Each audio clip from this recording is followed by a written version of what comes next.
Telepathy ತರ science ನಾನು ನಂಬ್ತೀನಿ. ನನ್ನ ನಂಬಿಕೆನೇ ಇದೆ, ಮೂಢನಂಬಿಕೆ ಇಲ್ಲ ನನಗೆ. ಈ ವಿಜುವಲ್ಸ್ ಅಲ್ಲಿ ನಿಮ್ಗೆ ಏನಾಯ್ತು ಮೇಡಮ್? ಇಷ್ಟು ಜನ ಕೂತಿದ್ದೀರಾ, ಇಷ್ಟು ಜನದ ಎಲ್ಲಾರ್ದು ಯಾರ್ದಾದ್ರು ಒಬ್ರದ್ದು ಪಿಕ್ ಆಗ್ತಾನೆ ಇರುತ್ತೆ, ಒಂದು ಮೂವಿ ತರ ಹೋಗ್ತಾ ಇರುತ್ತೆ ನನಗೆ. ಯಾಕೆ ಅಂತ ಗೊತ್ತಿಲ್ಲ ಅಂತ ಹೇಳ್ತಿದ್ದಾರೆ. ನಾನು ತುಂಬಾ ಸೋಲ್ಸ್ ನ ನೋಡ್ಬಿಟ್ಟಿದೀನಿ ನನ್ನ ಲೈಫಲ್ಲಿ, ತುಂಬಾ ಸೋಲ್ಸ್ ನೋಡ್ಬಿಟ್ಟಿದೀನಿ. ಹೆಂಗಿರುತ್ತೆ ಅಂದ್ರೆ ನಾನು ಕಣ್ ಮುಚ್ಚಾಗ ನಿಮ್ಮ ಆನ್ಸರ್ಸ್ ತುಂಬಾ ಜನ ನೋಡ್ಬಿಟ್ಟಿರ್ತೀನಿ. ಅವ್ರಿಗೆ ಕಾಣಿಸುವಂತ ವಿಚಾರಗಳು ನಿಮ್ಮಲ್ಲಿ ಹೇಳಿದಾಗ ಅದು ಸತ್ಯವಾಗಿದ್ರೆ ಮಾತ್ರ ನೀವು ಅಕ್ಸೆಪ್ಟ್ ಮಾಡ್ಕೊಳೋದಕ್ಕೆ ಸಾಧ್ಯ. ಯಾರು ಹೆಂಗ್ ಕಾಣಿಸ್ಬಿಡುತ್ತೆ ನಿಂಗೆ, ಹೆಂಗ್ ಕಾಣಿಸ್ಬಿಡುತ್ತೆ ನಿಂಗೆ ಅಂತ. ಒಂದು ಸೋಲ್ನ ನೀವು ಕನೆಕ್ಟ್ ಮಾಡಿಕೊಂಡು ನೀವೇನಕ್ಕೆ ಸತ್ರಿ ಅಂತ ಹೇಳುವಂಥ ಶಕ್ತಿ ಇರುವಂಥ ನೀವು, ಹಾಗಾದ್ರೆ ಯಾರಾದರೂ ಒಂದು ಸೋಲ್ನ ದೇಹದ ಮೇಲೆ ಬಂದಿರೋನ ಆ ದೇಹದಿಂದ ಹೊರಗಡೆ ಕೂಡ ಕಳಿಸ್ತೀರಾ? ಅದನ್ನ ನಾನು ಸ್ವಲ್ಪ ಹಿಂದ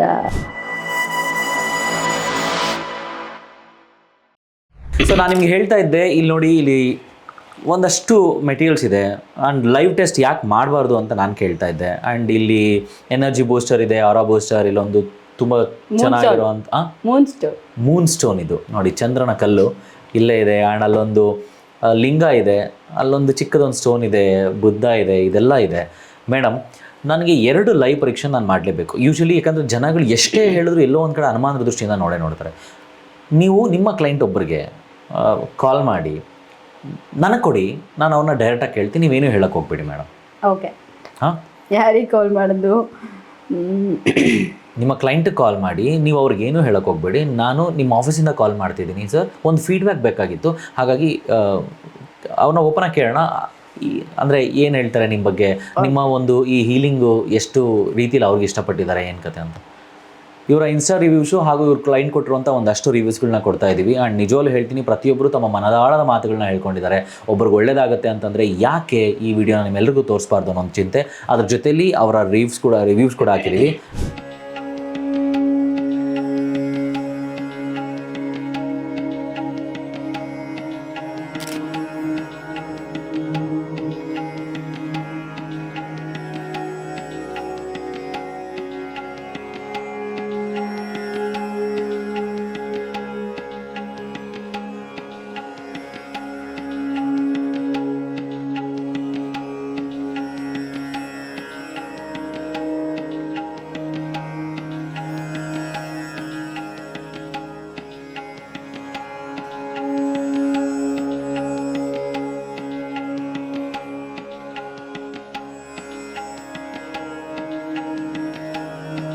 ಆ್ಯಂಡ್ ಈಗ ಲೈವಲ್ಲಿ ಒಬ್ಬ ಕ್ಲೈಂಟ್ ಕಾಲ್ ಮಾಡ್ತಾ ಇದ್ದೀವಿ, ಅವ್ರ ಹತ್ರ ವಿಚಾರನ ತಿಳ್ಕೊಳ್ಳೋಣ ಬನ್ನಿ.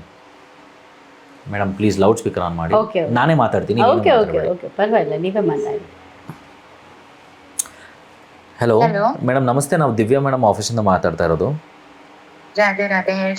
ಮೇಡಮ್, ನೀವು ಇಲ್ಲಿ ಕನ್ಸಲ್ಟೇಷನ್ಗೆ ಬಂದಿದೆ ಅಂತ ಗೊತ್ತಾಯಿತು. And we just wanted to know feedback madam, ಹೇಗಿದೆ ಅಂತ. ಸುಮ್ಮನೆ ಒಂದು ಬುಕ್ಕಲ್ಲಿ ಬರ್ಕೊಳ್ತೀವಿ. ಫೀಡ್ಬ್ಯಾಕ್ ಹೇಗೆ ಅನಿಸ್ತು ಮೇಡಮ್ ನಿಮಗೆ? ಸೊ ನಂಗೆ ದಿವ್ಯಾ ಮೇಡಮ್ ಅವ್ರದ್ದು ಇನ್ಸ್ಟಾಲ್ ನೋಡಿದ್ದೆ ನಾ ಅವ್ರಿಗೊಂದ್ಸರ್ತೆ. ಆಮೇಲೆ ಅವ್ರದ್ದು ನಾನು ಜಸ್ಟ್ ಟ್ರೈ ಮಾಡ್ಬೇಕಂತ ಅವ್ರಿಗೆ ಕಾಲ್ ಮಾಡಿ ರೀಡಿಂಗ್ಸ್ ತಗೊಂಡಿದ್ದೆ, which was very accurate. News ಒಂದು ಸ್ಕೇಲ್ ಹಾಕಿದ್ರೆ 1 to 10 ಅಲ್ಲಿ 100% ಅವ್ರದ್ದು ಅಕ್ಯುರೇಸಿ ಇತ್ತು. ಸೊ ಆಮೇಲೆ ಲೆಟ್ರ್ ಆನ್ ನನಗೆ ಅವ್ರ ಜೊತೆ ಒಳ್ಳೆ ಸಂಪರ್ಕ ಇತ್ತು. ಆಮೇಲೆ ಹೀಲಿಂಗ್ಸು ತಗೊಂಡೆ ಅವ್ರ ಹತ್ರಿಂದ. ಹೀಲಿಂಗ್ಸ್ ತಗೊಂಡ್ರೆ ಲಾಸ್ಟ್ ವೀಕ್ ಒಂದು ಎಕ್ಸ್ಪೀರಿಯನ್ಸ್ ಹೇಳ್ತೀನಿ. ಸೊ ನನ್ಗೆ I was expecting A call from a person. ಅದು ಏನಾಯ್ತು, ಅವ್ರು ಹೇಳಿದ್ರು, ಅವ್ರು ಹೇಳಿ ಮಾಡ್ಕೊಟ್ರು. ಅವ್ರು ಹೇಳಿದ್ರು 2 days ಅಲ್ಲಿ ಕಾಲ್ ಬರುತ್ತಂತ. ಸೊ ಕಾಲ್ ಬಂತು, ನಂಗೆ ಕಾಲ್ ಬಂದಿತ್ತು. So I was very shocking. ಆಮೇಲೆ ಈ 2 ದಿನಕ್ಕಿಂತ ಮುಂಚೆ ನಿಮ್ಗೆ ಕಾಲ್ ಬರುತ್ತೆ ಅಂತ ರೀಸೆಂಟ್ ಇದೆ. ಹೌದು, ಇರ್ಲಿಲ್ಲ. ಅವ್ರು ಹೀಲ್ ಮಾಡಿದ ತಕ್ಷಣ ಅವ್ರು ಹೇಳಿದ್ರು 2 days ಅಲ್ಲಿ ಬರುತ್ತಂತ. ಅದು 100% ಕಾಲ್ ಬಂತದು. ಆಮೇಲೆ ನನ್ನ ಫ್ರೆಂಡ್ಗೆ ನಾ ಹೇಳ್ದೆ, ಈ ತರ ದಿವ್ಯಾ ಅಂತಿದಾರ ಮೈಸೂರಲ್ಲಿ, ಅವ್ರಿಗೂ ಸ್ವಲ್ಪ ಪ್ರಾಬ್ಲಮ್ ಇತ್ತು ರಿಲೇಶನ್ಶಿಪ್. ಅವ್ರಿಗೂ ನಂಬರ್ ಕೊಟ್ಟಿದ್ದೆ ಇವ್ರದ್ದು. ಅವರು ಕಾಲ್ ಮಾಡಿದ್ರು. ಅವ್ರು ಆಕ್ಚುಲಿ ಬ್ಯಾಂಗ್ಳೂರ್ ಅವರು ಕಾಲ್ ಮಾಡಿದ್ರು ಇವ್ರಿಗೆ. ಸೊ ಅವರು ಮೀಟ್ ಆಗಿ ಅವ್ರದ್ದು ಎಲ್ಲ ರೀಡಿಂಗ್ಸ್ ತಗೊಂಡ್ರು. ಅವಳು ಬಾಳ್ ಶಾಕ್ ಆಗ್ಬಿಟ್ಟು ಇವ್ರದ್ದು ರೀಡಿಂಗ್ಸ್ ಎಲ್ಲ ಕೇಳಿ, ಏನ್ ಹಿಂಗೆ ಹೇಳ್ತಾರಲ್ಲ, ಇಷ್ಟ ಅಕ್ಯುರೇಟ್ ಆಗಿ ಹೇಳ್ತಾರಲ್ಲ, ನೀ ಹೇಳಿದ್ದೇನೋ ಅವ್ರಿಗೆ ಅಂತಂದ. ನಾ ಎಂತೂ ಏನು ಹೇಳಿಲ್ಲ. ಸೊ ಅವರು ಶಾಕ್ ಆಗಿದ್ರು ಇವ್ರಿಗೆ ರೀಡಿಂಗ್ಸ್ ಎಲ್ಲ ಕೇಳ್ಕೊಂಡು. ಆಮೇಲೆ ಇನ್ನೊಬ್ರು, ನಾನ್ ಆಕ್ಚುಲಿ ಗುಲ್ಬರ್ಗ ಅವರು, ನನ್ ಗುಲ್ಬರ್ಗದಿಂದ ಇನ್ನೊಬ್ರಿಗೆ ರೆಫರ್ ಮಾಡಿದ್ದೆ. ಅವ್ರನ್ನು ರೀಸೆಂಟ್ ಆಗಿ ಅವ್ರದ್ದು ರಿಲೇಶನ್ಶಿಪ್ ಇದೆ. ಅವರು ಬಾಯ್ ಫ್ರೆಂಡ್ ಎಲ್ಲ ಬ್ಲಾಕ್ ಮಾಡಿದ್ರು. ಸೊ ನಾ ಹೇಳ್ದೆ ಈ ತರ ಅವ್ರ ಹತ್ರ ರೀಡಿಂಗ್ಸ್ ತಗೋ ಅಂತ. ಸೊ ಇವತ್ತಕ್ಕಿಂತ ನಂಗೆ ಕಾಲ್ ಬಂದಿತ್ತು, ದಿವ್ಯಾ ಮೇಡಮ್ ಕಡೆಯಿಂದ ಮಾಡಿಸ್ಕೊಂಡಿದ್ದೆ, ಅನ್ಬ್ಲಾಕ್ ಮಾಡಿದ್ರು ಅಂತ. ಟ್ರೇಡಿಂಗ್ ಟ್ರೇಡಿಂಗ್ ಏನೋ ಹೇಳ್ತಾ ಇದ್ರು ಮೇಡಮ್. ಟ್ರೇಡಿಂಗ್ ಅಂದ್ರೆ ನೀವು ಟ್ರೇಡಿಂಗ್ ಕಾಲ್ಸ್ ಎಲ್ಲ ಕೊಡ್ತೀರಾ ಮೇಡಮ್, ಇಷ್ಟೇ ಪ್ರಾಫಿಟ್ ಆಗುತ್ತೆ ಅಂತ? ಕಾಲ್ಸ್ ಏನ್ ಕೊಡಲ್ಲ, ನಾ ಮಾಡಿರ್ತೀನಿ. ಬಟ್ ನಂಗ ಪ್ರೀವಿಯಸ್ ಎಲ್ಲ ನಂಗೆ ಸ್ವಲ್ಪ ಲಾಸ್ ಆಗ್ತಿತ್ತು. ದಿವ್ಯಾ ಮೇಡಮ್ ಅವ್ರು ಹೇಳ್ತಿದ್ರು, ಎವ್ರಿ ಟೈಮ್ ನಾನು ಅವ್ರಿಗೆ ಕೇಳ್ತಿದ್ದೆ, ಮೇಡಮ್ ನಾಳೆ ಮಾರ್ಕೆಟ್ ಅಪ್ ಆಗುತ್ತಾ ಡೌನ್ ಆಗುತ್ತಾ ಅಂತ. ಸೊ ಅವ್ರು ಹೇಳ್ತಿದ್ರು ನಾಳೆ ಮೇಲ್ಗಡೆ ಮೂವ್ಮೆಂಟ್ ಇರ್ತದ ಅಂತ. ಅವ್ರ ಪ್ರಕಾರನ ನಾನು ಸ್ವಲ್ಪ ಟ್ರೇಡ್ ಮಾಡ್ತೀನಿ. ಸೊ ಇವಾಗಿಂದ ನಂಗೆ every day almost 15,000 to 20,000 every day I earn in trading. ಇವ್ರು ಕೊಡುವಂತ ಮಾರ್ಗದರ್ಶನ ನೀವು 15,000 20,000 ಪ್ರತಿದಿನ ದುಡಿತಿದ್ದೀರಾ? ನಾನ್ ಮಾಡ್ತೀನಿ, ಹಾಕ್ತೀನಿ. ನಾನ್ ಬೇಕಾದ್ರೆ ಇವತ್ತಿನ ಪ್ರಾಫಿಟ್ ನಿಮಗ ಮೇಡಮ್ ಅವ್ರ ಮೊಬೈಲಿಗೆ ಹಾಕ್ತೀನಿ. You can just madam profit ನ ನೀವು ಗೂಗಲ್ ಪೇನು ಮಾಡ್ಬೋದು ಮೇಡಮ್. Thank you. ಆಕ್ಚುಲಿ ಏನ್ ಗೊತ್ತಾ, ನಿಮ್ಗೆ ಅವ್ರಿಗೆ ಕೇಳಿ ಒನ್ ಡೇ 9,30,000 ಸ್ಟಾಕ್ ಮಾಡಿಸಿದೀನಿ. 9,30,000 profit. 9,30,000. I believe I am talking to the richest woman in the Karnataka. ಇಲ್ಲ ಬೇಕಂದ್ರೆ ನಾ ಅದು ಸ್ಕ್ರೀನ್ ಶಾಟ್ ಹಾಕ್ತೀನಿ. ಸ್ಕ್ರೀನ್ ಶಾಟ್ ನಾವು ಹಾಕ್ತಾ ಇದೀವಿ ನಿಮಗೆ. ಇವರು ಮಾಡಿರುವಂತ ಪ್ರಾಫಿಟ್ ಕಾಲ್ಸ್ ಕೂಡ ಕೊಡ್ತಾರಂತೆ. ಮೇಡಮ್ ಇದಕ್ಕಿಂತ ಇನ್ನೊಂದು ದೊಡ್ಡ ಎಕ್ಸಾಂಪಲ್ ನನಗೆ ಬೇಕಾಗಿಲ್ಲ. ಥ್ಯಾಂಕ್ ಯು ಸೋ ಮಚ್ ನಿಮ್ಮ ಈ ಒಂದು ಸಮಯಕ್ಕೆ. ಆ್ಯಂಡ್ ವರಾಯು ಸ್ಟುಡಿಯೋಸ್ನ ನೀವು ಕೂಡ ನಿಮ್ಮ ಅನಿಸಿಕೆ ಬರುವಂತ ತಿಳಿಸಿ ಅಂತ ಹೇಳ್ತಾ ಇದ್ದೀನಿ ಲೈವಲ್ಲೇ. Thank you ma'am, thank you. Match ಎಲ್ಲ ನಾನೇ ಹೇಳಿದ್ದಲ್ವಾ? ಮ್ಯಾಚ್ ಇದು IPL ಆಗಲಿ ಅಥವಾ T20 ಆಗಲಿ ಗೊತ್ತಿರುತ್ತೆ. ಮ್ಯಾಚ್ ಬಗ್ಗೆ ಹೇಳಿದ್ದು ಹಿಂಗೆ ಯಾರೋ ಬಂದಿದ್ದು ಫಸ್ಟ್. ನಾನು ಹೇಳಿದೆ ಈ ವರ್ಷ ಯಾವುದು ಮೇಡಮ್, ಯಾರು ಅಲ್ಲ, ಒಂದು ಕಮೆಂಟ್ ಓದಿದ್ದೆ ನಾನು, ನನ್ನ ಬಗ್ಗೆ ಹಾಕಿದ್ದು, ಈ ಸಲ RCB ಮ್ಯಾಚ್ ಗೆಲ್ಲುತ್ತಾ ನಿಮ್ಮ ಪ್ರಿಡಿಕ್ಷನ್ ಅಲ್ಲಿ ಅಂತ. ನಂಗೆ ಅದೊಂದು ತಲೆಯಲ್ಲಿ ಕುತ್ಕೊಂಡ್ಬಿಟ್ಟಿತ್ತು. ಹಿಂಗೆ ನಾನು ಆ್ಯಕ್ಚುಲಿ ಮ್ಯಾಚ್ ನೋಡೋಲ್ಲ ನಾನು, RCB ಬಂದೇ ಬರುತ್ತೆ ಈ ಸಲ ಅಂತ ಮನಸ್ಸಿಂದ ನಾನಿಲ್ಲ. ಅವತ್ತು ಫುಲ್ ಡೇ ಮ್ಯಾಚ್ ಹೇಳಿರೋದನ್ನ ನನ್ನ ಕ್ಲೈಂಟ್ಸ್ ಗೊತ್ತಿದೆ. ಆಮೇಲೆ ನಾನು ಸ್ಟಾಪ್ ಮಾಡಿಬಿಟ್ಟೆ ಒಂದು 2 days. ಹಾಗಾದ್ರೆ ನಿಮಗೆ ನೀವೊಂದು ಮ್ಯಾಚ್ನ ಪ್ರಿಡಿಕ್ಷನ್ ಮಾಡ್ತೀರಾ ಅಂತಂದ್ರೆ I just wanted to know madam, ಇದನ್ನ ದಯವಿಟ್ಟು ನೀವು ಅನ್ಯತಾ ಭಾವಿಸಬಾರ್ದು. ಯಾಕಂದ್ರೆ ನಿಮ್ಗೆ ಏನಿದು ರಾಂಗ್ ಪ್ರಶ್ನೆ ಕೇಳ್ತೀನಿ ಅಂತ. ಈಗ ಇರಾನ್ಗೆ, ಇರಾಕ್ಗೆ, ನಮ್ಮ US-ಗೆ ಯುದ್ಧ ನಡೀತಿದೆ, ಇದ್ರ ಬಗ್ಗೆ ನಿಮ್ಮ ಮಾತೇನು ಮೇಡಮ್? ಅದನ್ನ ನಾನು ಇನ್ನೇನು ಚೆಕ್ ಮಾಡಕ್ಕೆ ಹೋಗಿಲ್ಲ, ಸುಮ್ಮನೆ ಹೇಳ್ಬಾರ್ದು. ನಾನು ಯಾವತ್ತೂ ಅದನ್ನ ಚೆಕ್ ಮಾಡೋಕ್ಕೆ ಹೋಗಿಲ್ಲ. ಅದರ ಕ್ವೆಶನ್ ನಂಗೆ ಬಂದೇ ಇಲ್ಲ. ಇನ್ನೊಂದು ಎಷ್ಟೊಂದು ಸಲ ಅನಿಸ್ತಿರುತ್ತೆ, ಅದನ್ನ ಯಾರು ಕೇಳಲಿಕ್ಕೆ ಬಂದಿಲ್ಲ. ಆಮೇಲೆ ನಾನು ಅದನ್ನ ಅಷ್ಟು ಅಬ್ಸರ್ವ್ ಮಾಡಿಲ್ಲ ಈಗಲೂ. ಅದು ನಡೆಯುತ್ತಾ ಇಲ್ವೋ ಅನ್ನೋದು ಯಾವತ್ತೂ ನಾನು ನೋಡಲಿಕ್ಕೆ ಹೋಗಿಲ್ಲ.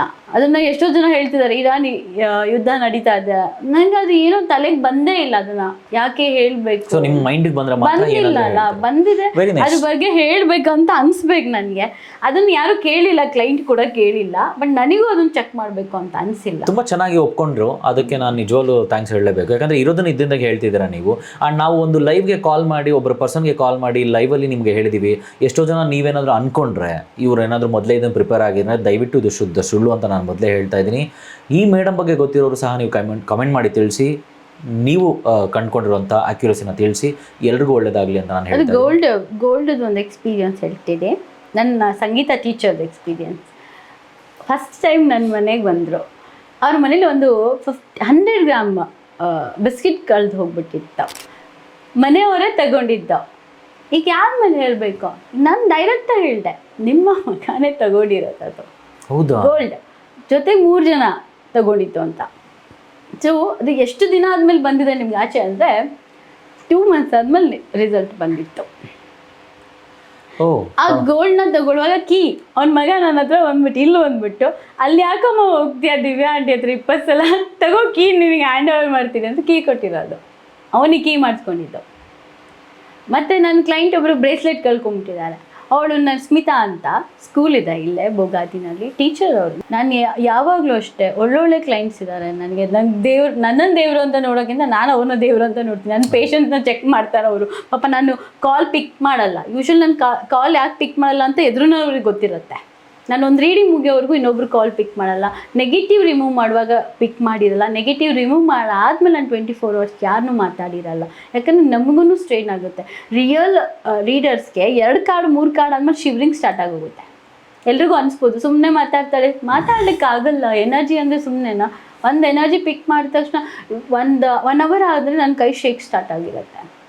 ನಾನು ಓಡಾಡ್ತಾ ಇರ್ತೀನಿ, ಮನೆಯೆಲ್ಲ ಓಡಾಡ್ಬಿಟ್ಟು ಕೂತಿರ್ತೀನಿ. Actually great madam. ಆ್ಯಂಡ್ ಇದನ್ನೆಲ್ಲ ಕೇಳ್ತಾ ಇದ್ರೆ ನನಗೆಲ್ಲೋ ಒಂದು ಕಡೆ ಒಬ್ಬ ಒಳ್ಳೆ ವ್ಯಕ್ತಿ ನನಗೆ ಸಿಕ್ಕಿದ್ದಾರೆ.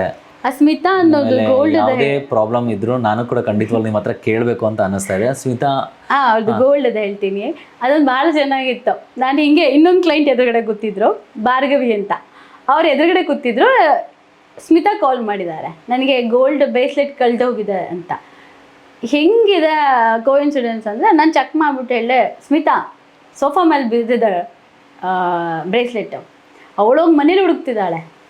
ನನಗೆ ಸೋಫಾ ಕಾಣಿಸ್ತಿದೆ, ಇಲ್ಲಿಂದಾನೇ ಹೇಳಿದೆ ಸೋಫಾ ಕಾಣಿಸ್ತಿದೆ ಅಷ್ಟೇ. ನನಗೆ ನಿನ್ನ ಬ್ರೇಸ್ಲೆಟ್ ಎಲ್ಲಿ ಬಿದ್ದಿದೆ ಅಂತ ಹೇಳಲಿಕ್ಕೆ, ಅದು ನನಗೆ ತುಂಬ ಡೀಪಾಗಿ ಹೋದ್ರೆ ಕಾಣಿಸ್ತದೆ. ಸೋಫಾ ಮೇಲೆ ಬಿದ್ದಿದೆ ಸ್ಮಿತಾ, ಯಾಕೆ ಟೆನ್ಷನ್ ತಗೋತೀರ, ಸಿಗುತ್ತೆ ಫೋನ್ ಇಡಿ ಅಂದ್ಬಿಟ್ಟು ಇಟ್ಬಿಟ್ಟೆ. ಅವಳಿಗೆ ರಾತ್ರಿ ಸೋಫಾ ಎಲ್ಲ ಹುಡುಕಿದ್ದಾಳೆ. ಫೋನ್ ಮೇಲೆ ಫೋನ್, ಸೋಫಾ ಮೇಲೆ ಇಲ್ಲ, ಸೋಫಾ ಮೇಲೆ ಇಲ್ಲ. ಬೆಳಗ್ಗೆ ಬ್ಯಾಂಕಿಂದ ಕಾಲ್ ಬಂದಿದೆ, ಸೋಫಾ ಮೇಲೆ ಬ್ರೇಸ್ಲೆಟ್ ಬಿದ್ದಿದ್ದ ತಗೊಂಡೋಗಿ ಬನ್ನಿ ನಿಮ್ದು ಅಂತ. ಬ್ಯಾಂಕಲ್ಲಿ ಏನಕ್ಕೆ ಬ್ಯಾಂಕಿಂದ ಕಾಲ್ ಬಂತು? ಬ್ಯಾಂಕಲ್ಲಿ ಬ್ರೇಸ್ಲೆಟ್ ಬಿಡಿಸ್ಕೊಂಡ್ ಬಂದ್ಬಿಟ್ಟಿರೋದು ಸೋಫಾ ಮೇಲೆ. ಓ, ಬ್ಯಾಂಕ್ನ ಸೋಫಾ ಮೇಲೆ. ಓ ಮೈ ಗಾಡ್. ಅದು ಭಾರ್ಗವಿ ಎದುರುಗಡೆ ಕುತ್ಕೊಂಡಿದ್ದಾರೆ. ಭಾರ್ಗವಿ ಇದ್ದಾಗಲೇ ಅದು ಇನ್ಸಿಡೆಂಟ್ ಆಗಿತ್ತು. ಭಾರ್ಗವಿ ಹತ್ರ ಸ್ಮಿತನ್ ತಂಗಿ ನೇಲ್ ಹಾರ್ಟ್ ಕಲಿಯಕ್ಕೆ ಹೋಗಿದ್ದಾರೆ. ಅವಾಗ ಭಾರ್ಗವಿ ಹೇಳ್ತಾ ಇದ್ರು, ನಾವು ದಿವ್ಯಾ ಮೇಡಮ್ ಹಿಂಗೆ ಕೋಇನ್ಸಿಡೆನ್ಸ್ ಮಾತ್ಕೊಡು, ನಾನು ಅಲ್ಲೇ ಇದ್ದೆ ನಿಮ್ಮ ಅಕ್ಕನ ಬ್ರೇಸ್ಲೆಟ್ ಸಿಕ್ಕುವಾಗ. ಸೆಕೆಂಡ್ ಟೈಮ್ ನಮ್ಮನೆಗೆ ಬಂದು ಹೋದಾಗಲೂ ಸೇಮ್ ಬ್ರೇಸ್ಲೆಟ್ ಕಳೆದೋಗಿದೆ. ನಾನು ಅಂದರೆ ಉಪ್ಪಿನ ಡಬ್ಬನ ಹತ್ರ ಬಿಸಾಕಿದ್ದೀರಾ ನೋಡಿ ಸ್ಮಿತಾ, ಎಷ್ಟು ಕಾಲ್ ಮಾಡ್ತೀರಾ ಬ್ರೇಸ್ಲೆಟ್, ಇದನ್ನ ಫಸ್ಟ್ ಮಾರ್ಬಿಡಿ ಅಂತ. ನೋಡಿ, ಒಂದು ಸಣ್ಣ ಉದಾಹರಣೆ. ಇದು ಆ್ಯಕ್ಚುಲಿ ತುಂಬ ಸೀರಿಯಸ್ ಮ್ಯಾಟ್ರು. ಮೇಡಮ್ ಎಷ್ಟು ನಗ್ನಗ್ತಾ ಹೇಳ್ತಿದ್ದಾರೆ ಅಂತಂದರೆ ನನಗೂ ಖುಷಿ ಆಗುತ್ತೆ. ಇಷ್ಟು ದೊಡ್ಡ ವಿಚಾರಗಳನ್ನ ತುಂಬ ಸಿಂಪಲಾಗಿ ಹೇಳ್ತಾ ಇದ್ದಾರೆ. ಒಟ್ಟಿನಲ್ಲಿ ಕಳೆದೋಗಿದ್ರೆ, ನಿಮ್ಮ ಮನೆಗಳಲ್ಲಿ ಏನಾದ್ರು ಕಳೆದೋಗಿದ್ರೆ ಅಥವಾ ಯಾವುದೋ ವ್ಯಕ್ತಿ ಕಳೆದೋಗಿದ್ರೆ ಖಂಡಿತವಾಗ್ಲೂ ನಾವು ಕಾಂಟ್ಯಾಕ್ಟ್ ಮಾಡಿ ಇವರ ಅಡ್ರೆಸ್ಸು ಮತ್ತು ನಂಬರ್ನ ನಾವು ಮತ್ತೆ ಹೇಳ್ತಾ ಇದ್ದೀನಿ. ಮೈಸೂರಿರುವಂಥದ್ದು, ಮೈಸೂರು ಎಲ್ಲಿ ಇವರ ನಂಬರಿಂದ ನಿಮಗೆ ಗೊತ್ತಾಗುತ್ತೆ ಅಂತ ಹೇಳ್ತಾ, ಒಂದು ಕ್ಲೈಂಟ್ದು ಮೊಬೈಲ್ ಒಬ್ರು ಒಂದು ಫಂಕ್ಷನ್ ಆಗ್ತಿರುತ್ತೆ, ಕಳೆದು ಹೋಗ್ಬಿಡತ್ತೆ ಮೊಬೈಲ್. ಅದು ಎದುರುಗಡೆ ಸೈಟಲ್ಲಿ ಬಿದ್ದಿರುತ್ತೆ. ನಾನು ಹೇಳ್ತೀನಿ, ನಿಮ್ಮ ಸೈಟ್ ಅಪೋಸಿಟ್ ಬಿದ್ದಿದೆ ಅದು ಮೊಬೈಲ್, ಮುಚ್ಚಿದೆ ಮಣ್ಣು ಒಳಗಡೆ. ಯಾವುದೋ ಒಂದು ಹುಡುಗ ತಗೊಂಡು ಹಾಕಿದ್ದಾನೆ. ಮೇಡಮ್ ಇದೆಲ್ಲ ಅವಳು ಇಮ್ಮಿಡಿಯೇಟ್ ಟೆನ್ಷನ್, ಏನು ಸೈಟ್ ಒಳಗಡೆ ಬಿದ್ದಿರುತ್ತೆ. ಅವಳು ನನ್ನ ಕ್ಲೈಂಟು. ನಾನು ಹೇಳಿದೆ, ನಿಮ್ಮ ಮೊಬೈಲ್ ಹಳೆ ಮೊಬೈಲ್ ಬೇಕು ಅಂತಾನೆ ನಿಮ್ಮ ಮನೇಲಿರೋರು ಯಾರೋ ಅಂದರೆ ಗೊತ್ತಿರೋರು ಯಾರೋ ನಿಮ್ಮ ಕಂಡ್ರೆ ಆಗದಿರೋ ನಿಮ್ಮ ಮೊಬೈಲ್ ತೊಗೊಂಡೋಗಿ ಸೈಟ್ ಒಳಗಡೆ ಗೊತ್ತಾಕಿದ್ದಾರೆ. ಎಷ್ಟೋ ದಿನ ಆದಮೇಲೆ ಸೈಟ್ ಒಳಗಡೆಯಿಂದ ಮೊಬೈಲ್ ಸಿಕ್ಕಿದೆ. ನನಗೆ ಇಮಿಡಿಯೇಟ್ ಕಾಲ್, ನೀವು ಹೇಳಿದ ನಿಜ ಅವತ್ತು. ನಿಜವಾಗ್ಲೂ ತುಂಬಾ ಖುಷಿ ಆಗ್ತಿದೆ. ಇಷ್ಟೆಲ್ಲ ನೋಡಿದ್ಮೇಲೆ ನಾನು ಯಾಕೆ ನನ್ನ ಭವಿಷ್ಯದ ಬಗ್ಗೆ ಒಂದು ರೌಂಡ್ ಚೆಕ್ ಮಾಡಬಾರ್ದು ಅನ್ನಿಸ್ತಾ ಇದೆ. Madam, if you don't mind, ನಾನು ಏನು ಹೇಳಿದ್ರೆ ನನ್ನ ಎನರ್ಜಿನ ನೀವು ನೋಡಿ ದಯವಿಟ್ಟು ನನಗೆ ನನ್ನ ವಿಚಾರದ ಬಗ್ಗೆ ಹೇಳಿ. ಇದನ್ನು ನಾನು ಟೆಲಿಕಾಸ್ಟ್ ಮಾಡ್ತೀನೋ ಅಥವಾ ಮ್ಯೂಟ್ ಮಾಡ್ತೀನೋ ನನಗೆ ಗೊತ್ತಿಲ್ಲ. ಒಟ್ಟಿನಲ್ಲಿ ಒಳ್ಳೇದು ಹೇಳಿದ್ರೆ ಖಂಡಿತವಾಗ್ಲೂ ಟೆಲಿಕಾಸ್ಟ್ ಮಾಡ್ತೀನಿ. ಯಾಕಂದರೆ ಈವನ್ ನನಗೂ ಒಂದು ಸ್ವಲ್ಪ ಭಯ ಆಗ್ತಿದೆ. ಮೇಡಮ್, ನೀವು ವಿತೌಟ್ ಆಸ್ಕಿಂಗ್ ಎನಿಥಿಂಗ್ ಸುಮ್ಮನೆ ನನಗೆ ಹೇಳೋದಾದ್ರೆ ಏನು ಹೇಳ್ತೀರಾ? ಸುಮ್ಮನೆ ಹೇಳಬೇಕು ಅಂತಲ್ಲ ಮೇಡಮ್, ನಿಜವಾಗ್ಲೂ ಹೇಳಿ. ನನ್ನ ಭವಿಷ್ಯ ನಿಮ್ಮ ಕಣ್ಣಿಗೆ ನೀವು ಕಣ್ಮುಚ್ಚಿ ಹೇಳ್ತಿರಲ್ಲ, ನನ್ನ ಭವಿಷ್ಯ ನಿಮ್ಮ ಕಣ್ಮುಚ್ಚಿ ಎನರ್ಜಿ ಪಿಕ್ ಆಗ್ಬೇಕು ನನಗೆ. ಒಟ್ಟಿನಲ್ಲಿ ಎನರ್ಜಿ ಪಿಕ್ ಆದರೆ ಪ್ಲೀಸ್ ಹೇಳಿ, ನಾನು ಹೇಗಿರಬಹುದು, ಏನು ಕತೆ ಅಂತ. ಇದೊಂಥರ ಆ್ಯಕ್ಚುಲಿ ಒಂದು ರೀತಿಲಿ ನನಗೆ ಹಿಂಗೆ ಅನ್ನಿಸ್ತಿದೆ. ಯಾಕಂದರೆ ನಾನು ಯಾವತ್ತೂ ಎಲ್ಲ ಕೇಳಲಿಲ್ಲ, ಇವತ್ತಿಲ್ಲಿ ಕೇಳ್ತಾ ಇದ್ದೀನಿ. ಆ ದೇವರ ಇಚ್ಛೆಯಿಂದ ಎಲ್ಲವೂ ಒಳ್ಳೆಯದಾಗಲಿ ಅಂತ ಹೇಳ್ತಾ, ಸರ್ವೇ ಜನ ಸುಖಿನೋ ಭವಂತು, ಸರ್ವ ಸಮಸ್ತ ಸನ್ಮಂಗಳಾನಿ ಭವಂತು. ದೇವರೇ ಕಾಪಾಡಪ್ಪ. ನನ್ನ ಭವಿಷ್ಯದ ಬಗ್ಗೆ ಸ್ವಲ್ಪ ಹೇಳಪ್ಪ. ಸೊ ಹಾಗೆ ಆ ಬುಕ್ ಎಲ್ಲ ನಿಮಗೇನು ಪ್ರಾಬ್ಲಮ್ ಇಲ್ಲ? ಇಲ್ಲ ಪ್ರಾಬ್ಲಮ್. ಓಕೆ. ಫಸ್ಟ್ ಟೈಮ್ ವರಾಯ್ ಸ್ಟುಡಿಯೋಸ್ ನೋಡ್ತಾ ಇದ್ದರೆ, ನಾನು ಲೈಫಲ್ಲೇ ಫಸ್ಟ್ ಟೈಮ್ ಟ್ಯಾರೋ ರೀಡಿಂಗ್ ಮಾಡಿಸ್ತಾ ಇರೋವಂಥದ್ದು. ಇವತ್ತವರೆಗೂ ಐ ಪ್ರಾಮಿಸ್ ನಾನು ಎಲ್ಲೂ ಕೇಳಲಿಲ್ಲ, ಮುಂದೆ ಕೇಳ್ತೀನಲ್ಲೋ ಗೊತ್ತಿಲ್ಲ, ಬಟ್ ದ ಫಸ್ಟ್ ಟೈಮ್ ಇದನ್ನು ಕೇಳ್ತಿದ್ದೀನಿ. ಸುಮಾರು ಕಾರ್ಡ್ಗಳು ತೆಗಿತಿದ್ದಾರೆ ಮೇಡಮ್ ಅವರು. ಅದು ನನಗೆ ಸ್ಟಾಪ್ ಆಗಬೇಕಲ್ವಾ. ತುಂಬ ದೊಡ್ಡ ಅಂದರೆ ಸ್ಟಾಪ್ ಡ್ರೀಮಿಂಗ್, ಟೇಕ್ ಆ್ಯಕ್ಷನ್ಸ್ ಅಂತ ಹೇಳ್ತಾ ಇದೆ. ಒಂದು ಐ ಪೊಸಿಷನ್ಸ್ಗೆ ಹೋಗಬೇಕು ಅಂದರೆ ಕನಸುಗಳು ದೊಡ್ಡದಿದೆ, ಅದಕ್ಕೆ ಆ್ಯಕ್ಷನ್ ಬೇಕು ಅಂತ ಹೇಳ್ತಾ ಇದೆ. ಸೊ ಯಾವಾಗಲಾದರೂ ನಿಮಗೆ ಅನಿಸಿದ್ದು ಒಂದು ಲೀಡರ್ಶಿಪ್ ಕ್ವಾಲಿಟಿ ಇರೋದ್ರಿಂದ ಟೇಕಿಂಗ್ ಕಂಟ್ರೋಲ್, ಡೇರಿಂಗ್ ಡಿಸಿಷನ್ಸ್ ತುಂಬ ಇಂಪಾರ್ಟೆಂಟ್ ಅಂತ ನೀವು ತಗೋತೀರಾ ಬೋಲ್ಡ್ನೆಸ್ ಆಗಿ ಅಂತ ಹೇಳ್ತಾ ಇರೋದು. ಮತ್ತು ಥಿಂಕ್ ವೈಸ್ಲಿ, ಗೋ ಸ್ಲೋ. ಅದು ಕೂಡ ಪಟ್ ಅಂತ ಬೇಗ ಡಿಸಿಷನ್ಸ್ ತಗೋಬಾರ್ದು, ಸ್ವಲ್ಪ ಯೋಚನೆ ಮಾಡಿ ಹೋಗೋದ್ರಿಂದ ಬಿಟ್ಕೊಡ್ಬಾರ್ದು ಆದ್ರೆ ಅಂತ ಕೂಡ. ಬಟ್ ರಿಗ್ರೆಟ್ ಆಗ್ತಿರುತ್ತೆ ಅವಾಗ ಕೆರಿಯರ್ ವಿಚಾರದಲ್ಲಿ. ಸೊ ಸ್ಟ್ರೆಸ್ ಆಗ್ತಿರುತ್ತೆ, ಒಂದ್ಸಲ ನೈಟ್ ಮೇರ್ಸ್ ಅಂದ್ರೆ ಇನ್ಸೆಕ್ಯೂರ್ ಕಾಡ್ತಾ ಇರ್ಬೋದು, ಇಲ್ಲ ಏನೋ ಒಂದು ವಿಚಾರಗಳಲ್ಲಿ ನಿಮಗೆ ಸ್ಟ್ರೆಸ್ ಅಂತ ತೋರಿಸ್ತದೆ, ಎಲ್ಲ ಕೆಲಸದ ಒತ್ತಡಗಳಿರ್ಬೋದು, ಭಯ ಇರ್ಬೋದು. ಬಟ್ ಫೀಮೇಲ್ ಸಪೋರ್ಟ್ ಯಾರೋ ಒಬ್ರು ನಾನು ಹೆಂಡ್ತಿನೇ ಮೇಡಮ್, ಇನ್ನು ಯಾರು ಇಲ್ಲ. ಫೀಮೇಲ್ ಸಪೋರ್ಟರ್ ಎನರ್ಜೀಸ್ ತುಂಬ ಚೆನ್ನಾಗಿ ಕನೆಕ್ಟ್ ಆಗಿದೆ. ಅವ್ರ ಎನರ್ಜೀಸ್ ನಿಮ್ಗೆ ಇರೋದ್ರಿಂದ ತುಂಬ ಚೆನ್ನಾಗಿದೆ ಅಂತ ಹೇಳಿ ಗ್ರೂಪ್ ಜೊತೆ ಕೊಲಾಬ್ ಮಾಡೇ ಕೆಲಸ ಮಾಡೋದು, ಒಬ್ಬರೇ ಇಂಡಿಪೆಂಡೆಂಟ್ ಆಗಿ ಮಾಡಲ್ಲ ಅಂತಿರೋದ್ರಿಂದ ಕೂಲಿಂಗ್ ಎನರ್ಜೀಸ್ ಅಂತ ಹೇಳಿ ತೋರಿಸ್ತದೆ, ಟೀಮ್ ವರ್ಕ್ ಅಂತ ತೋರಿಸ್ತದೆ. ಕೊಲಾಬ್, ಸೊ ಕೊಲಾಬಲ್ಲಿ ಶೇಡ್ ಎನರ್ಜೀಸ್ ಇರ್ಬೋದು.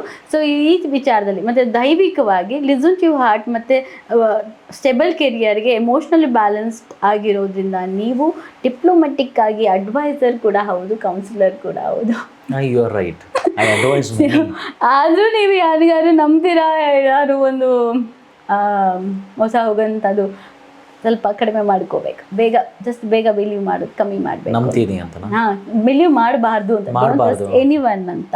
ಸೊ ನಿಮ್ಮ ವಿಚಾರಗಳಲ್ಲಿ ಏನಂತಂದ್ರೆ ದೈವಿಕವಾಗಿ ನಿಮಗೆ ಸಪೋರ್ಟ್ ಇದೆ, ಡಿವೋಟೆಡ್ ಆಗಿರೋದ್ರಿಂದ, ನೀವು ದೈವದ ಬಲ ಇರೋದ್ರಿಂದ, ಫೀಮೇಲ್ ಸಪೋರ್ಟರ್ ಇರೋದ್ರಿಂದ ನಿಮಗೆ ಪೊಸಿಷನ್ಸ್ಗೆ ಹೋಗಲಿಕ್ಕೆ, ಹೈ ಪೊಸಿಷನ್ಸ್ ಹೋಗಲಿಕ್ಕೆ ಇನ್ನೊಂದು ಸ್ವಲ್ಪ ದಿನ ಇದೆ ಅಂತ ಹೇಳ್ತಾ ಇದೆ. ಸ್ವಲ್ಪ ದಿನ ಅನ್ಲಿಕ್ಕಿಂತ ಇದು ಟೈಮ್ ಲೈನ್, ಯಾವಾಗ ಬೇಕಾದ್ರೂ ರಾತ್ರಿ ಲೈಫ್ ಚೇಂಜ್ ಆಗುತ್ತೆ ಅಂತ. ಸೊ ಈ ವಿಚಾರಗಳಲ್ಲಿ ಮೊದಲು ಆದರೂ ಕೂಡ ಎಲ್ಲೋ ಒಂದು ಕಡೆ ಒಂದು ಫಲಿತಾರ ಯಾರು ಒಬ್ಬರು ಪಕ್ಕದಲ್ಲಿ ಇರ್ತಾರೆ ನೆಗೆಟಿವ್, ಅದನ್ನು ಸ್ವಲ್ಪ ನೋಡ್ಕೋಬೇಕಂತ. ಇನ್ಮೇಲೆ ಯಾವ ನೆಗೆಟಿವ್ನು ತಟ್ಟಕ್ಕೆ ಮೇಡಮ್ ಬಿಡೋದು ಇಲ್ಲ. ಆ್ಯಂಡ್ ಐ ಪ್ರಾಮಿಸ್, ಸುಮಾರು ಜನ ನಂಬೇಡ ಅಂತ ಹೇಳಿದ್ದಾರೆ, ಬಟ್ ಇಷ್ಟು ಹೇಳಿದ್ರಲ್ಲಿ ಖಂಡಿತವಾಗ್ಲೂ ಹೇಳ್ತಾ ಇದ್ದೀನಿ, ನನಗೆ ಸತ್ಯ ಅನ್ನಿಸ್ತು. ಅದಂತೂ ಸತ್ಯ, ತುಂಬ ಪ್ರಾಕ್ಟಿಕಲ್ ಆಗಿ ಯೋಚನೆ ಮಾಡ್ತೀನಿ, ಜಾಸ್ತಿ ಎಮೋಷನ್ಸ್ ಎಲ್ಲ ಕ್ಯಾರಿ ಮಾಡಲ್ಲ. ಸ್ಟ್ರಾಂಗೆಸ್ಟ್ ಸಪೋರ್ಟು ಮೇ ಬಿ ನಾನು ನಂಬಿರೋ ಅಂಥವ್ರು ಅಥವಾ ನನ್ನ ನಂಬಿರೋ ಅಂಥ ಫೀಮೇಲ್ ಅಂತಂದರೆ that is my wife. So thank you, and ನಿಮಗೆ ಥ್ಯಾಂಕ್ಸ್ ಹೇಳ್ತಾ ಇದ್ದೀನಿ. ಇನ್ನು ನಾನು ಕಡೆಯದಾಗಿ ಇದೊಂದು ಪ್ರಶ್ನೆಗೆ ಬಂದುಬಿಡ್ತೀನಿ. ಅದಕ್ಕಿಂತ ಮುಂಚೆ ಈ ಕಾರ್ಯಕ್ರಮ ನೋಡ್ತಾ ಇರೋರಿಗೆ ನಾನು ಒಂದು ಮಾತನ್ನು ಹೇಳೋಕ್ಕೆ ಇಷ್ಟಪಡ್ತೀನಿ. ನಿಮ್ಮಲ್ಲಿ ಯಾವುದೇ ರೀತಿಯ ಪ್ರಾಬ್ಲಮ್ಸ್ ಇದ್ದರೆ ಬಂದು ಕಾಂಟ್ಯಾಕ್ಟ್ ಮಾಡಿ ಅಂತ ಸುಮಾರು ಅಡ್ವರ್ಟೈಸ್ಮೆಂಟ್ಗಳನ್ನ ನೋಡಿರ್ತೀರ. ಆದರೆ ಒಂದು ಸತ್ಯ ನಾನು ನಿಮ್ಗೆ ಹೇಳ್ತೀನಿ, ಯಾವುದೇ ರೀತಿಯ ಪ್ರಾಬ್ಲಮ್ ಬರದೇ ಇರೋದಕ್ಕೂ ಒಂದು ಸತಿ ಬಂದು ಕಾಂಟ್ಯಾಕ್ಟ್ ಮಾಡಿ ಅಂತ ಕೇಳ್ಕೊಳ್ತಾ ಇದ್ದೀನಿ. ಸೊ ಪ್ಲೀಸ್ ಬನ್ನಿ, ವಿಸಿಟ್ ಮಾಡಿ. ಆ್ಯಂಡ್ ಲಾಸ್ಟಲ್ಲಿ ನಾನು ಒಂದು ಪ್ರಶ್ನೆ ಕೇಳಬೇಕು ಮೇಡಮ್, ನೀವು ಯಕ್ಷಿಣಿ ಸಾಧನೆ ಮಾಡಿದ್ದೀರಾ ಅಂತ ಕೇಳ್ಪಟ್ಟೆ. ಯಕ್ಷಿಣಿ ಅಂದಿದ ತಕ್ಷಣ ಎಲ್ಲೋ ಒಂದು ಕಡೆ ಒಂದು ರೀತಿಯಲ್ಲಿ ಭೂತ, ಪ್ರೇತ, ಪಿಶಾಚಿನಿ ಅನ್ನೋ ಒಂದು ಭಾವನೆ ನಮಗೆ ಬಂದೇ ಬರುತ್ತೆ. ಯಕ್ಷಿಣಿ ದೇವತೆಗಳೂ ಇದ್ದಾರೆ.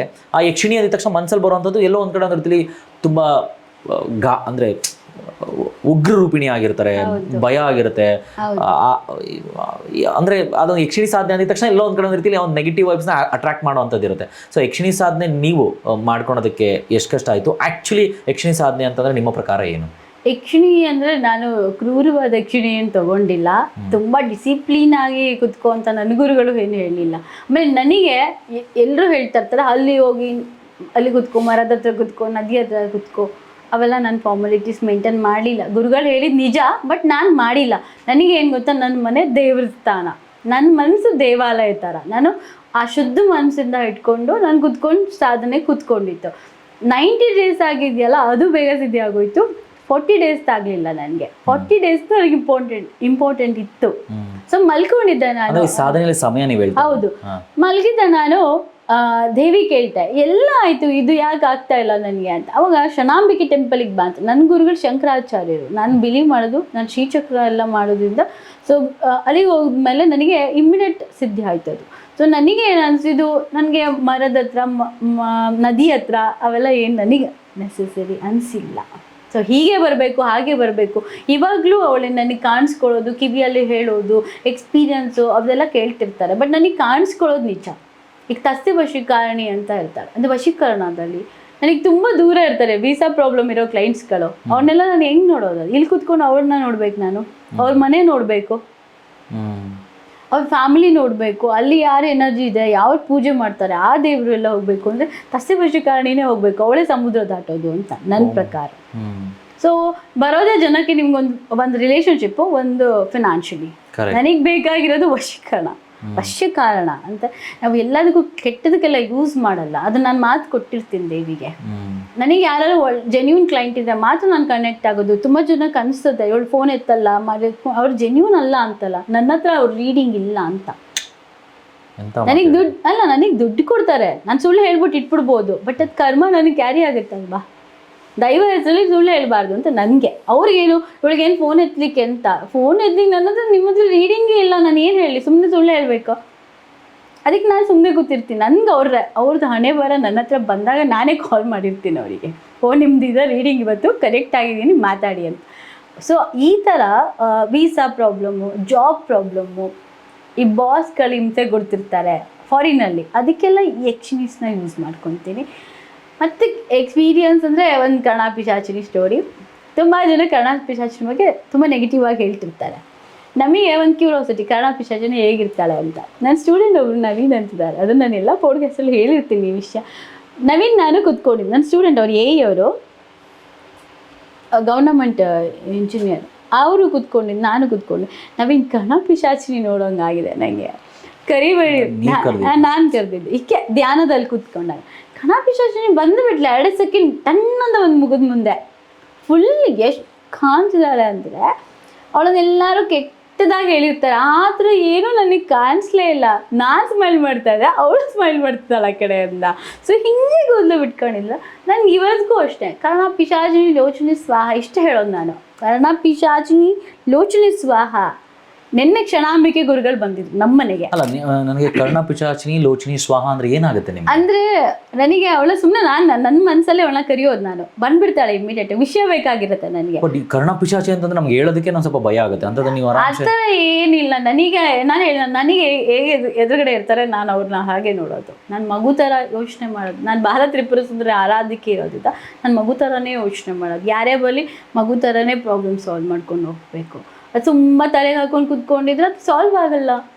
ನಾನು ಹೀಲಿಂಗ್ ಮಾಡೋದು ಯಾಕೆ 11 ಗಂಟೆ ಮೇಲೆ ಅಂದರೆ ಮಲಗಿರ್ತಾರೆ, ಸುಮ್ಮನೆ ಸಬ್ಕಾನ್ಷಿಯಸಲ್ಲಿ ಇರ್ತಾರೆ, ಕಾನ್ಷಿಯಸಲ್ಲಿ ಇರಲ್ಲ ಅವರು. ಆರಾಮಾಗಿದ್ದಾಗ ನನಗೆ ಟೆಲಿಪತಿ ವರ್ಕ್ ಆಗುತ್ತೆ, ನಾನು ಏನು ಹಾಕ್ತೀನಿ ಅದನ್ನು ಅಕ್ಸೆಪ್ಟ್ ಮಾಡ್ತಾ ಇರುತ್ತೆ. ಸೊ ಈ ಕಾರಣಕ್ಕೆ ನಾನು 11 ಗಂಟೆ ಮೇಲೆ ಹೀಲಿಂಗ್ ತೊಗೊಳ್ಳೋದು. ಕರ್ಣ ಪಿಶಾಚಿನಿ ಬಂದಾಗ ಮಾರನೇ ದಿನ ನವೀನ್ ಬಿದ್ದುಬಿಟ್ರು. ಎಲ್ಲಿ ನನಗೆ ಕಾಲ್ ಮಾಡು ನವೀನ್, ಹಿಂಗೆ ಕಾಲ್ ಮಾಡಿ, ಮೇಡಮ್ ಇವತ್ತು ಏನಾಗಿದೆ ನಿಮ್ಮ ಕರ್ಣ ಪಿಶಾಚಿನಿನ ಕೇಳಿ ನನ್ನ ಬಗ್ಗೆ ಅಂತ. ನವೀನ್ ಸ್ವಲ್ಪ ಪ್ರಾಕ್ಟಿಕಲ್ ಆಯಿತಾ. ನಾನು ಹಾಸ್ಪಿಟಲ್ ತೋರಿಸ್ತಿದೆ, ಲೆಫ್ಟ್ ಹ್ಯಾಂಡ್ ತೋರಿಸ್ತಿದೆ, ಉತ್ನಲ್ಲಿ ಟೆಂಪಲ್ ಕಾಣಿಸ್ತಿದೆ, ಮಳೆ ಬರುತ್ತಿದೆ, ಗಾಡಿ ಸ್ಕಿಡ್ ಆಗಿದೆ, ಅದು ನೀವೇ ನವೀನ್ ಅಂತಂದೆ. Naveen full shock. ಕರ್ಣ ಪಿಶಾಚಿನಿ ಇಷ್ಟೆಲ್ಲ ಹೇಳ್ತಾಳ ನಿಮಗೆ ಅನ್ನಂಗೆ ಆ ಲೆವೆಲ್ಗೆ ಹೋಯ್ತು. ಅದಾದಮೇಲೆ ತುಂಬ ಡಿವೈನ್ ಇದ್ದಿದ್ದು ಎನರ್ಜಿ, ನಮ್ಮನೆ ದೇವಿ ಫುಲ್ ಟರ್ನ್ ಆಗೋಗ್ಬಿಟ್ಲು ಶುದ್ಧವಾಗಿ. ಅಂದರೆ ಪಿಶಾಚಿನ ಮತ್ತು ಯೋಗಿನಿಸ್ನ ತುಂಬ ಅಟ್ರ್ಯಾಕ್ಟ್ ಮಾಡೋಕ್ಕೆ ಶುರು ಮಾಡಿಬಿಟ್ಟಿದ್ದೆ ನಾನು. ಅವಳನ್ನ ನಾನು ಲಲಿತಾ ತ್ರಿಪುರ ಸುಂದರಿಯಾಗಿ ತೊಗೊಂಡು ಬರಬೇಕಾಗಿತ್ತು. ಸೊ ಹೀಗೆ ನನ್ನ ಗುರುಗಳು ಒಪ್ಪಿದ್ದಾರೆ. ಅವ್ರನ್ನ ಕರ್ಕೊಂಡು ಬಂದು ಪ್ರಶ್ನೆ ಹಾಕಿಸಿ ಅಷ್ಟಮಂಗಲ ಹಾಕಿ ನೋಡಿದಾಗ ಇವಳು ಫುಲ್ಲು, ನಾನು ಸಾತ್ವಿಕ್, ಅದು ತಾಂತ್ರಿಕ ಆಗ್ತಾಯಿತ್ತು, ಕನ್ವರ್ಟ್ ಆಗ್ತಾಯಿತ್ತು. ತಾಂತ್ರಿಕ್ ಬೇಕಾಗಿಲ್ಲ ನಮ್ಮ ಮನೆ. ನೀವು ಇದನ್ನ ಆರಾಧನೆ ಮಾಡೋದ್ರಿಂದ ನೀವು ಆರಾಧನೆ ಮಾಡುವಂತ ದೇವರು ಸಹ ಅಂದ್ರೆ ಬೇರೆ ಉಗ್ರ ರೂಪವಾಗಿ ಆಗೋಗಿ ಚೌಡಿ ಕನ್ವರ್ಟ್ ಆಗಿ. ಎಲ್ಲರೂ ನಾನು ಕಾಲ್ ಮಾಡಿದ ಎಷ್ಟು ಗುರುಗಳು ಹೇಳ್ತಾರೆ ಚೌಡಿ ಆಗೋಗಿದೆ, ಮೈ ಮೇಲೆ ಚೌಡಿ ಬಂದ್ಬಿಟ್ಟಿದೆ ನಿಂಗೆ. ನನಗೆ ಚೌಡಿ ಬೇಕಾಗಿರಲಿಲ್ಲ, ನನಗೆ ತಾಂತ್ರಿಕ ಆಗೋ ಉದ್ದೇಶ ಇರಲಿಲ್ಲ. ನನಗೆ ಸಾತ್ವಿಕವಾಗಿ ಶಂಕರಾಚಾರ್ಯರ ಥರ ಮನಸ್ಥಿತಿ ನನಗೆ ಅದು ಅಜ್ಜಯ್ಯ ಇದೆಯಲ್ಲ ಆ ಥರ ಇರಬೇಕಂತ ಆಸೆ. ಸಾತ್ವಿಕವಾಗಿ ನನ್ನ ಅಜ್ಜಯ್ಯ ಏನಿದೆ ಹಂಗಿರ್ಬೇಕಂತ ಆಸೆ. ಆಗ ನನಗೆ 1008 ಟೈಮ್ಸ್ ಲಲಿತಾ ಸಹಸ್ರನಾಮ ಪಾರಾಯಣ ಮಾಡಿ ಅವಳ ಶಾಂತ ಸ್ವರೂಪಿಣಿಗೆ ತಗೊಂಡು ಬಂದು ಹೋಮ ಮಾಡಿದ್ದು ಜಾನ್ವರಿಲಿ. ಅವಳು ಇವತ್ತು ಧರ್ಮದೇವತೆ ಆಗಿ ನನ್ನ ಮನೆಯಲ್ಲಿ ಕೂತ್ಕೊಂಡಿತ್ತು. ಇವತ್ತೇನು ನನ್ನಿಂದ ನಾನು ಇವತ್ತು ನಿಮ್ಮ ಮುಂದೆ ಹಿಂಗೆ ಕೂತಿರ್ಬೋದು, ಬಟ್ ಅವಳನ್ನ ತೋರಿಸೋ ಹಾಗಿಲ್ಲ.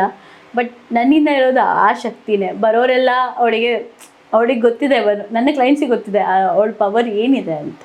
ಸೊ ಎಸ್ ಆರ್ ನೋ ಇವತ್ತಿಗೂ ಅಷ್ಟೇ ನೀವು ನೋಡಿರ್ಬೋದು ಎಲ್ಲ ಕಡೆ ಶೇಕ್ ಮಾಡೋದು ಎಲ್ಲ ಅವ್ರು ಏನೇನು ಮಾಡಿಸ್ಕೊಂಬಂದಿದ್ದಾರೆ ಅದು ನಂಗೆ ಗೊತ್ತಿದೆ. ಯಕ್ಷಿಣಿ ಹಾಕಿರ್ತಾರೆ, ತುಂಬ ಜನ ಮಾಡಿರ್ತಾರೆ, ಅದನ್ನು ನಾನು ಏನೂ ಮಾಡಿಲ್ಲ. ಕ್ಷಣಾಂಬಿಕೆ ಟೆಂಪಲಿಂದ ಸೀದಾ ತೊಗೊಂಡು ಬಂದಿದ್ದು ಮನೇಲಿ ಇಟ್ಟಿತ್ತು. ಈ ಕ್ಷಣಾಂಬಿಕೆ ಟೆಂಪಲ್ ಎಲ್ಲಿದೆ ಮೇಡಮ್? ಕ್ಷಣಾಂಬಿಕೆ ಶ್ರೀರಂಗಪಟ್ಟಣದಲ್ಲಿದೆ. ನಿನ್ನೆ ಗುರುಗಳು ಬಂದಿರು ನಮ್ಮ ಮನೆಗೆ. ಕರ್ಣ ಪಿಶಾಚಿನಿ ಗುರುಗಳ ಹತ್ರ ಹೋಗ್ಲಿಕ್ಕೆ ರೆಡಿ ಇಲ್ಲ. ಎಲ್ಲಿ ದೈವ ಇರುತ್ತೆ ಅವಳು ಹೋಗಲ್ಲ. ನಾನು ಗುರುಗಳಿಗೆ ಹೇಳಿದೆ, ಗುರುಗಳ ಯಕ್ಷಿಣಿ ಬರ್ತಾ ಇಲ್ಲ ನಿಮ್ಮ ಹತ್ರ ಅಂತ. ಸರಿ, ಆಮೇಲೆ ದೇವಿನ ಕೇಳಿದ ತಕ್ಷಣ ಎನರ್ಜಿ ಪಿಕ್ ಆಯಿತು. ಪಟ್ಟಂತ ಗುರುಗಳು ಹೇಳಿದ್ರು, ಎಲ್ಲಿ ಕಲ್ತಿದ್ಯಾ? 10,108 ಸಲ ಖಡ್ಗಮಾಲ ಹೇಳ್ಬಿಡು, ಇನ್ಮೇಲೆ ನೋಡಿದ್ದು ಹೇಳ್ಬಿಡ್ತೀಯಾ, ನೋಡ್ತಾರ ಹೇಳ್ತೀಯಾ ಅಂತ. ಸೊ ಇವತ್ತು ನೀವು ಬಂದಿರೋ ದಿನವೇ ನಾನು ಅನುಷ್ಠಾನ ಕೂತಿರೋದು. ಸೊ 41 ಡೇಸಲ್ಲಿ ನಾನು 10,000 ಜಪ ಮುಗಿಸ್ಬೇಕು, ಆವಾಗ ನೋಡಬೇಕು ಏನು ಪವರ್ ಬರುತ್ತೆ ಅಂತ. ಗುರುಗಳಿಗೆ ಕ್ಷಣಾಂಬಿಕೆ ಗುರುಗಳಿಗೆ ನನ್ನ ಬಗ್ಗೆ ಗೊತ್ತಿದೆ. ಅವ್ರು ಹೇಳ್ತಾ ಇರ್ತಾರೆ, ಅಮ್ಮನವರು ಅವಳು ಮೂಡಿದ್ರೆ ಹೇಳೋದು, ನಾನು ಸುಮ್ಮನೆ ಯಾರಿಗ್ಯಾರಿಗೂ ಹೇಳಲ್ಲ, ನನ್ನ ಬಾಯಲ್ಲಿ ಬರಬೇಕು, ಅದು ನಾನು ಅದನ್ನು ವಾಕ್ಯವಾಗಿ ಹೇಳಬೇಕು. ಸಾವಿರಾರು ಜನ ನನಗೆ ಕಾಲ್ಗೆ ವೆಯ್ಟ್ ಮಾಡ್ತಾರೆ, 1 ವರ್ಷ ಅಪಾಯಿಂಟ್ಮೆಂಟ್ ಇರೋರು ಇದ್ದಾರೆ, ಬಟ್ ಇನ್ನೂ ಕನೆಕ್ಟ್ ಆಗಿಲ್ಲ ನನಗೆ. ನನ್ನ ಹತ್ರ ಅವ್ರು ರೀಡಿಂಗ್ ಇಲ್ಲ ಇನ್ನು. ಒಟ್ಟಲ್ಲಿ ಇದೆಲ್ಲ ಕೇಳಿದ್ಮೇಲೆ ಒಂದಂತೂ ಸತ್ಯ, ದೇವ್ರನ್ನ ಎಷ್ಟು ಜನ ನೀವು ನಂಬ್ತಿರೋ ಬಿಡ್ತಿರೋ ಅದು ನನಗೆ ಗೊತ್ತಿಲ್ಲ. ನಿಮ್ಮ ಜೀವನದ ಏಳಿಗೆ ಆಗಬೇಕು ಅಂತಂದರೆ ಯಾವುದೋ ಒಂದು ಗುರುವಿನ ಆಶೀರ್ವಾದ, ಯಾವುದೋ ಒಂದು ದೇವರ ಬೆಂಬಲ ತುಂಬಾ ಜಾಸ್ತಿ ಇರಲೇಬೇಕು. ಈ ಶೋನ ನೋಡ್ತಾ ಇರೋರು ಎಷ್ಟು ಜನ ದೇವ್ರನ್ನ ನಂಬ್ತಿರೋಲ್ಲ ನನಗೆ ಗೊತ್ತಿಲ್ಲ, ಆದರೆ ಈ ಕಾರ್ಯಕ್ರಮದ ಮುಖಾಂತರ ದೇವರ ಇರುವಿಕೆ ಹಾಗೂ ದೇವರ ಓಡಾಟ, ದೇವರ ಮಹಾತ್ಮೆ ಎಲ್ಲವೂ ತಿಳಿದಂಗಾಗಿದೆ. ಈ ಕಡೆ ಅಸ್ಟ್ರಾಲಜಿಯಿಂದ ಹಿಡಿದು ಆಕಾಶಿಕ್ ರೀಡಿಂಗ್ವರೆಗೂ, ಯಕ್ಷಿಣಿ ದೇವತೆಗಳಿಂದ ಹಿಡಿದು ಲಲಿತಾ ತ್ರಿಪುರ ಸುಂದರಿವರೆಗೂ ಒಲಿಸ್ಕೊಂಡಿರುವಂಥ ಮಹಾನ್ ತಾಯಿನ ನಾನು ನಿಮಗೆ ಪರಿಚಯ ಮಾಡಿಕೊಟ್ಟಿದ್ದೀನಿ ಅನ್ನೋ ಒಂದು ಹೆಮ್ಮೆ ನನಗಿದೆ. ಆ್ಯಂಡ್ ಇದ್ರ ಮುಖಾಂತರ ನಾನು ನಿಮ್ಮನ್ನು ಕೇಳ್ಕೊಳೋದಷ್ಟೇ, ನಿಮ್ಮಲ್ಲಿರುವಂಥ ಎಷ್ಟೋ ಪ್ರಾಬ್ಲಮ್ಗಳು, ಎಕ್ಸಾಂಪಲ್ ಎಷ್ಟೋ ಜನಕ್ಕೆ ಇವರು ಗುರುಗಳಾಗಿದ್ದಾರೆ, ಅದೇ ರೀತಿ ಯಾರಿಗೆ ಪ್ರಾಬ್ಲಮ್ ಇದೆಯೋ ಅವ್ರಿಗಿಂತ ಪ್ರಾಬ್ಲಮ್ ಇದೆ ಅಂತ ನಿಖರವಾಗಿ ಹೇಳಿದ್ದಾರೆ. ಎಷ್ಟೋ ವಸ್ತುಗಳು ಕಳೆದೋಗಿದ್ರೆ ಆ ವಸ್ತುಗಳು ಇಲ್ಲೇ ಇದೆ ಅಂತ ಹೇಳಿದ್ದಾರೆ. ಅದ್ರ ಜೊತೆಯಲ್ಲಿ ಕೆಲವರಿಗೆ ಪ್ರಾಫಿಟ್ನ ಮಾಡಿಕೊಟ್ಟಿದ್ದಾರೆ, ಕೆಲವರಿಗೆ IPL ಮ್ಯಾಚ್ ಹಿಂಗೆ ಗೆಲ್ಲುತ್ತೆ ಅಂತ ಹೇಳಿದ್ದಾರೆ. ಇದೆಲ್ಲವೂ ನಡೀತಾ ಇರೋವಂಥದ್ದು ನಿಮ್ಮ ನಂಬಿಕೆ, ಅದ್ರ ಜೊತೆಯಲ್ಲಿ ಇವರಿರುವಂಥ ಒಂದು ಅಪಾರವಾದ ಶಕ್ತಿ. ಈ ಶಕ್ತಿ ನಂಬಿಕೆ ಸೇರಿದಾಗ ಆಗುವಂಥ ಮಿಲನ್ನೇ ಒಂದು ಅದ್ಭುತವಾದ ವಿಚಾರ. ಈ ಅದ್ಭುತವಾದ ವಿಚಾರ ನಿಮ್ಮ ಲೈಫಲ್ಲೂ ನಡೀಲಿ ಹಾಗೂ ಎಲ್ಲರೂ ಚೆನ್ನಾಗಿರಲಿ ಅಂತಲೇ ಈ ಕಾರ್ಯಕ್ರಮದ ಉದ್ದೇಶ.